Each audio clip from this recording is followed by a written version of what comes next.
안녕하세요, 감성필름입니다. 오늘은 여러분들과 함께 소니의 새로운 카메라죠, α7R5에 대해서 이야기를 해보도록 하겠습니다. 사진과 영상 관점에서의 특장점을 같이 살펴보고 실제 사용 예시들을 보여드리면서 그 효용성을 확인해 볼게요. 그럼 사진 이야기부터 시작합니다. 사진 촬영 테스트를 위해 기존의 α7R4를 사용하고 계시던 작가님께 테스트를 부탁드렸습니다. 기존의 R 시리즈를 실제 사용하시던 분들께서 테스트를 해주시는 게 좋을 것 같았어요. 자유롭게 기존의 방식대로 촬영을 해주셨는데요. 날씨가 흐려서 지속광 조명을 사용해서 촬영을 해주셨습니다. 그럼 사용 후기를 들어볼까요? 안녕하세요. 저는 사진과 영상을 찍고 있는 형대포토입니다. 원래 α7R4를 사용하고 있는데 이번에 R5를 찍으면서 확실히 좋아졌다는 게 느껴지더라고요. 일단 화이트 밸런스가 좀 더 잘 맞는 느낌이 들었고, 그리고 제일 체감상 크게 느껴지는 거는 이 화면이랑 뷰파인더의 그 화면이 너무 좋아졌어요. S3나 이런 LCD에 비해서 확실하게 차이가 보일 만큼 좋게 느껴졌던 것 같아요. R4를 사용하게 된 이유는 일단 가장 큰 거는 고화소 바디이기 때문에 R4를 사용하게 됐고요. 제가 영상을 촬영하면서 S3에 사용되는 렌즈들이 점점 많아지면서 자연스럽게 소니 R4로 사용하게 됐던 것 같아요. 사실 인스타그램에 업로드할 때 화질이 그렇게 좋을 필요는 없는 것 같아요, 경험상. 근데 고화소를 고집하는 이유는 저는 그 인물이나 그 인물 뒤에 배경이나 그런 질감들이 되게 좋더라고요. 그래서 고화소일수록 그런 피부 질감이나 배경의 그런 텍스처나 그런 느낌들이 잘 보여서 고화소 바디를 애용하는 편입니다. 고화소 바디를 사용하면 당연히 편집할 때 굉장히 힘들더라고요. 저는 컷을 되게 많이 찍는 편인데 일단 그 무게에서도 부족하고, 일단 흔들림에 대해서도 되게 손떨림에서도 되게 많이 티가 나요. 그래도 그 피부와 텍스처를 위해서 참고 고화소 바디를 쓰고 있습니다. 네, 제가 고화소 바디 쓰는 이유 중에 제일 큰 것도 또 크롭도 그 중에 하나예요. 왜냐면 저는 딱 수평 수직이 맞는 사진이 아니라 조금은 각도가 기울어져 있거나 아니면 좀 넓게 사진을 찍는 편이어서 상반신만 쓰고 싶다거나 그럴 때는 크롭을 자주 활용하는 편이에요. 오늘 촬영 때 특히나 좀 더 전신을 많이 찍었는데, 전신이면 전신일수록 눈 포커싱 잡는 게 조금 어려울 때가 한 번씩 있거든요. 근데 오늘은 하나도 불편한 거 없이 되게 잘 찍었던 것 같아요. 그리고 마지막 촬영 저 스팟, 거울 스팟에서 사람 얼굴 2명 있는데 R4에도 있는지는 모르겠어요. 근데 R5에서 저도 그냥 혹시 몰라서 눌러봤는데 그 기능이 바로 뜨더라고요. 얼굴 선택하는 게. 근데 딱 선택하고 그 얼굴에 눈 포커싱도 바로 맞춰주고 되게 편했습니다. 이제 뒷배경의 텍스처도 살리기 위해서 조리개를 되게 많이 조이고 찍는 편이에요. 한 뭐 조리개 5.6이나 8.0, 심하면 막 밝은 날에는 10까지 올리고도 그러는데, 그래서 조리개를 조이기 때문에 셔터 스피드가 결국 내려갈 수밖에 없어요. 그래서 셔터 스피드를 보통 125, 뭐 100, 이 정도 평균에서 제가 많이 촬영을 하는 것 같아요. 그래서 R4 하고 찍고 촬영을 하고 집에 가서 이제 셀렉을 할 때 흔들려 있는 사진이 되게 많았어요. 근데 오늘 요 LCD도 크고 뭔가 잘 보이는 느낌이 들어서 별로 흔들린 사진이 거의 없어 보이더라고요. 되게 좋게 느꼈습니다. 이게 제일 좋았던 것 같아요. 저는 틸트는 사진이나 영상 촬영할 때 별로 사용하는 편은 아니었어요. 근데 아무래도 로우 촬영이나 하이앵글 촬영에서는 이런 스위블 액정이 정말 많이 도움이 되더라고요. 오늘 촬영하면서도 되게 좋게 활용했던 것 같아요. 오늘 주아 씨랑 촬영 되게 너무 재밌었고, 오랜만에 또 만나서 사진 촬영해서 재밌었고, 감성필름 작가님도 너무 제가 좋아하는 작가님이셔서 자주 챙겨보고, 영상을 제가 배운 유튜브예요. 그래가지고 너무 재밌었고요. 또 R5 신제품 만져볼 수 있는 기회가 있어서 너무 재밌었어요. 앞으로도 깔끔하고 예쁜 사진 찍을 수 있게 열심히 연습하겠습니다. 형대포토였습니다. 인스타 많이 보러 와주세요. 알파7, R5의 영상 스펙이 좋아졌다고는 해도 이 제품에 관심을 가진 분들은 비디오그래퍼보다는 사진작가분들이실 거예요. 오늘 형대포토 작가님께서 이야기해 주신 분들이 알파7, R5의 특장점이라고 할 수 있는데요. 하나하나 이야기를 해보겠습니다. 첫 번째는 LCD와 뷰파인더입니다. 실제로 LCD와 뷰파인더가 매우 좋아졌어요. 뷰파인더의 도트수는 940만 정도이며 1.6cm의 전자식입니다. LCD 화면은 8.0cm이며 도트수는 200만 정도예요. 알파7 R4가 576만에 1.3cm, LCD가 7.5cm에 144만인데에 비교해서 R5가 1.4배에서 1.6배 정도 높은 도트수를 가지고 있습니다.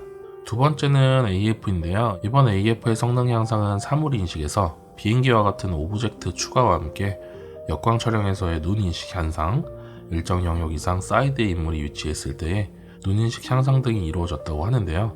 그 중에서 가장 빠르게 유저에게 다가오는 부분은 작가님이 이야기하신 피사체의 선택 옵션이 자동으로 이루어진다는 것인데요. 또한 눈인식 과정에 있어서 얼굴 인식과 동시에 눈인식이 이루어지기 때문에 뒤로 돌아 있을 때도 머리를 인식하게 되었습니다. 얼굴 인식과 피사체 선택 인식이 얼마나 잘 이루어지는지 보기 위해서 댄스 촬영에서 테스트를 해보았는데 정말 놀라울 정도였어요. 세 번째는 손떨림 방지입니다. 그동안 소니 카메라를 사용하면서 가장 아쉬웠던 부분이 손떨림 방지 기능 부분인데요. 알파7, R5는 알파 시리즈 최초로 본체 자체에서 최대 8스탑의 안정화가 가능하도록 했다고 합니다. 향상된 우측 바디 내장 안정화 기능이 사진에도 영상을 주지만 영상에도 영향을 줄 것 같았는데요. 이 부분은 영상 테스트 파트에서 확인해 볼게요. 다음으로는 액정 방식입니다. 저는 대부분의 카메라가 영상 중심의 카메라였기 때문에 틸트 방식의 카메라를 거의 사용해 본 적이 없었는데요. 사진 관련 커뮤니티에서는 스위블보다 틸트 방식의 LCD를 훨씬 더 선호하시는 분들도 많았어요. 이번 R5는 영상 기능을 강화하면서 스위블 방식도 채택을 했지만 기존의 R 시리즈의 사진 중심이라는 정체성도 버리지 않고 틸트도 함께 유지한 것이 참 좋은 선택이었던 것 같아요. 마지막으로 고화소인데요. 사실 많은 분들이 고화소 시리즈인 R 시리즈의 신작이 지난 알파7, R4와 화소가 동일하다는 점에서 아쉬움을 보여주시고 계시죠? 저는 지금 알파7 M4를 사용하고 있기 때문에 6000만 화소라는 상대적인 고화소가 어느 정도의 차이를 보여주는지 궁금했어요.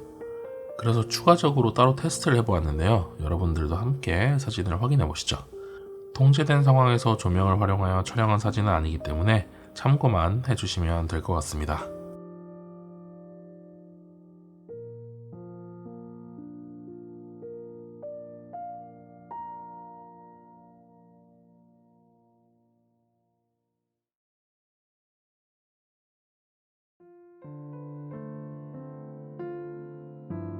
고화소 카메라는 기본적으로 스튜디오에서 디테일이 필요한 제품 촬영이나 상업 작업에서 많이 사용되지만 형대 작가님처럼 스냅 작업을 하시는 분들도 사용을 하시는데요. 야외에서의 스냅 작업은 어떨지 궁금해서 한상호 작가님께 테스트를 부탁드렸는데 카메라를 대여받은 상태에서 기본적인 사진 옵션만 변경해서 촬영을 했는데 이게 사진 촬영 메뉴에서 로그 프로파일을 선택해 두시고 이전에 쓰셨던 분이 사용하셨나봐요. 그래서 로그로 촬영이 돼서 이 테스트를 하다 보면 이런 날도 있는 것 같습니다. 이제 영상 관련된 이야기로 한번 넘어가 보도록 하겠습니다. 기존의 알파7 R4를 영상용으로 사용하시는 분들은 거의 없으셨을 거예요. 상대적인 비교를 한다 해도 의미가 없을 것 같아 알파7 마크4를 기준으로 한번 비교를 해보았습니다. 첫 번째로 가장 기본적인 해상도입니다. 4K 60프레임까지 촬영이 되는 건 동일하지만 알파7, R5는 영상 바디가 아닌데도 8K 옵션을 넣었어요. 24프레임의 8K 녹화가 가능합니다. 8K 화질은 이 정도입니다. 알파7 M4는 4K의 모든 프레임 레이트에서 오버샘플링이 적용이 되기 때문에 알파7, R5와 선예도를 직접적으로 비교하는 것은 조금 무리가 있는데요. 알파7 마크4가 올라운더 바디답게 선예도가 더욱 높긴 하지만 알파7, R5 또한 슈퍼 35mm 모드에서 4K 24, 30p 기준 6.2K 오버샘플링을 통한 선예도 높은 결과물의 촬영이 가능합니다. 8K 녹화 기능으로 편집단에서 다양한 화면을 화질 저하 없이 표현도 가능하고요. 영상 성능이 좋아졌다고 해도 발열 제어가 뒷받침되지 않는다면 실제 활용에서는 제약이 생기는데요. 여름이 아니기 때문에 실테스트가 어려운 부분이 있긴 하지만 실제로 한 달여간 사용해보면서 여러가지 촬영을 해보았는데요. 이렇게 3시간이 넘는 스케치 촬영에서도 4K로 거의 풀로 녹화를 했는데도 발열로 인해서 꺼지거나 하는 영상은 없었어요. 이 부분은 한번 여름에 다시 한번 확인해보고 싶네요. 다음으로는 손떨림 방지입니다. 제가 영상용 카메라를 따로 운영하는 이유는 바로 이 손떨림 방지 기능 때문인데요. 짐벌 사용을 좋아하지 않고 삼각대를 무겁게 갖고 다니는 것도 좋아하지 않는 저로서는 런앤건 촬영을 위해 강력하고 안정적인 손떨림 방지가 영상 스펙에 있어서의 가장 우선순위 중 하나입니다. 기존에 제가 사용해본 소니 카메라의 경우에는 손떨림 방지 기능이 점점 향상되고 있고 카탈리스트라는 좋은 프로그램으로 후반에서 손떨림을 아주 잘 잡아주게 되었지만 번거로운 과정 없이 촬영 당시부터 높은 수준의 손떨림 방지가 되기를 원했어요. 과연 손떨림 방지 수준이 높아졌는지 알파7 마크4와 함께 한번 확인을 해보겠습니다. 동영상에 있어서의 액티브 IS는 200mm의 망원일 때 높은 수준의 손떨림 보정을 보여주었습니다. 그러나 들고 움직이는 상황이라고 한다면 저는 큰 차이를 느끼지 못한 것 같아요. 이동이 많은 브이로그나 런앤건 스타일보다는 삼각대를 사용하지 않고도 핸드헬드로 고정된 상황을 촬영하는 스타일에서만 약간의 이득을 볼 수가 있을 것 같아요. 떨림 방지 테스트 도중에 느낀 것인데요. 오버샘플링된 크롭 모드의 4K에서는 롤링 셔터 현상이 심하게 나타났어요. 그러나 풀프레임에서는 상대적으로 적었습니다. 여기서 60p는 상대적으로 더 적었고요. 정지된 상태에서 더 높은 화질을 원하신다면 오버샘플링 모드의 4K를 사용하시고 만약에 패닝과 같은 움직임이 많은 작업이시라면 풀프레임 모드를 사용하시는 게 롤링 셔터를 최대한 억제할 수 있는 세팅인 것 같아요. 롤링 셔터로 인한 왜곡이 많이 일어나는 순서를 정리해보면 8K와 4K 오버샘플 크롭 모드가 첫 번째이고요. 다음으로는 풀프레임 24, 다음으로는 풀프레임 60입니다. 마지막으로는 AF에 대한 부분인데요. 앞서 사진 파트에서도 말씀을 드렸지만 눈 검출에 있어서 가장 인상적인 부분은 과노출과 노출 부족 상태에서 눈 인식이 너무나 잘 된다는 것이었어요.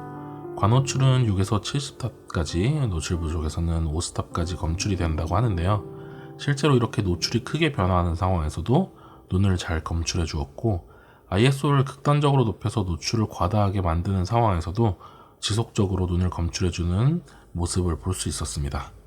AF 측면에서는 정말 유저가 촬영을 하면서 아무런 고민을 하지 않고 또 전혀 신경 쓰지 않아도 되는 것 같아요. 이제 테스트를 마치고 종합적으로 촬영한 이미지를 한번 보도록 하겠습니다. 최근에 저는 다시 영화에 빠져 있는데요. 한동안 일이 너무너무 바빠서 새로운 영화를 보거나 드라마를 보면서 재충전할 시간이 많이 없었어요. 최근에 약간의 휴식을 가지면서 보고 싶었던 영화와 드라마들을 보고 있었는데요.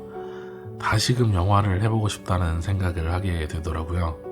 작년에는 몇 편의 단편 영화를 찍었었는데 올해는 상업 작업이 많아서인지 영화 작업을 하지를 못했고요. 그러다 보니 점점 룩도 영화와는 거리가 멀어지기 시작했고 특히나 유튜브 리뷰의 경우에는 특별한 룩을 보여주기보다는 정확한 정보 전달을 위해서 커렉션이 잘 된 영상을 기준으로 작업을 하다 보니 점점 제 안에 개성이 없어져 간다는 느낌이 있었어요. 이번에는 한번 룩의 변화를 줄 수 있는 방법으로 이미지를 작업해 보면서 여러분들께도 샘플을 보여드리려고 했는데요. 알파7, 알파5도 이렇게 소규모 작업에서 조명이 없이 다양한 변화를 줄 수 있을 정도의 영상 퀄리티가 나오는 것 같아요. 인물과 배경을 분리를 하고 또 배경에서 밝기를 조절하고 글로우를 추가하는 등의 추가적인 그레이딩을 계속하는 동안 심각한 퀄리티의 저하라든지 변경 범위의 부족한 부분들이 딱히 눈에 띄지는 않았어요. 평소처럼 외장 레코더를 통해서 더 높은 포맷으로 촬영을 하지 않고 내장 포맷으로만 녹화했음에도 이렇게 좋은 화면을 보여주었습니다. 앞으로 이번 작업을 통해서 만든 룩을 활용해서 여러가지 스토리가 있는 작업도 내년에는 좀 진행을 해보려고 생각을 하고 있어요. 자, 이렇게 알파7, 알파5에 대해서 종합적으로 이야기를 해보았는데요. 사진 측면에서 마크4보다는 확실한 우위에 있고 기존의 알파7 R4 사용자분들은 화소 부분에서는 업그레이드가 없어서 불만족하실 수가 있지만 여러가지 편의성이나 작업의 효율성 면에서는 확실한 차이를 느끼실 수가 있을 것 같아요. 영상 측면에서도 아쉬운 부분이 존재하지만 상위 클래스의 영상 기능들을 모두 넣어주고 해상도 측면에서도 많이 발전을 하면서 전천 오바디로서의 의미가 더욱더 있는 카메라인 것 같아요. 알파7 마크4가 사진 영상의 보급기라면 알파7 R5는 그보다 높은 수준에서 양측의 밸런스를 다 갖고 있어요. 다만 한 가지 아쉬운 건 가격적인 측면인데요. 최근 환율이 너무나 높아지면서 브랜드들이 가격 측정에서 고민이 많을 것 같아요. 평소와 같은 환율이었다면 높은 평가를 받을 수 있지 않았을까 생각을 합니다. 바디 자체는 굉장히 밸런스가 잘 갖춰진 훌륭한 바디니까요. 자, 오늘 여기까지고요. 영상 재밌게 봐주셨다면 좋아요와 구독도 부탁드립니다. 저는 다음에 또 다른 이야기로 찾아뵙도록 하겠습니다. 그럼 감동 가득한 하루 되시길 바랍니다. 감사합니다.